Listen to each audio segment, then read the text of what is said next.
A new California ballot measure will create a funding plan for Fresno County road improvements. There are roads and sidewalks and all the, infrastructure that we see out our window to be repaired. Assemblywoman Esmeralda Soria released a new version of Assembly Bill 1923 Monday, pushing the Better Roads, Safe Streets initiative through to the November ballot. But it comes at the expense of the Distressed Hospital Loan Program. It's focused on roads in Fresno, but it's now going to impact hospitals across the entire state of California, which is disappointing. In order for Soria to get the Transportation Improvement Act on November ballots, she had to gut and amend one of her other existing bills. She chose her hospital loan bill, which would have created a loan forgiveness plan for hospitals in extreme financial distress. In the past, we've received a distressed hospital loan, which is exactly that. It's a loan that we received that was very much appreciated, helped us get through some difficult times, but that loan must be repaid. I was optimistic about Assembly Bill 1923 and the things that it could do, not just potentially for Kauai Health,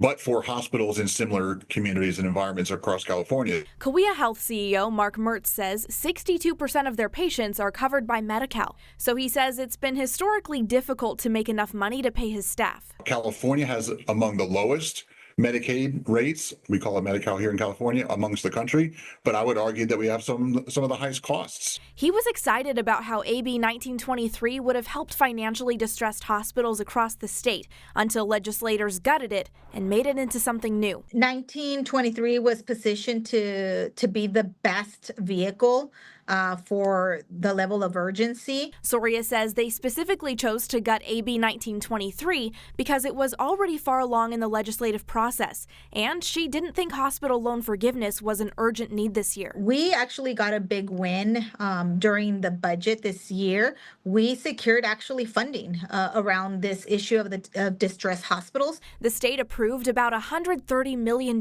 in hospital grants this year, but Mertz says California is a big state, and those grant dollars can only stretch so far. For KSEE24, I'm Brianna Bias.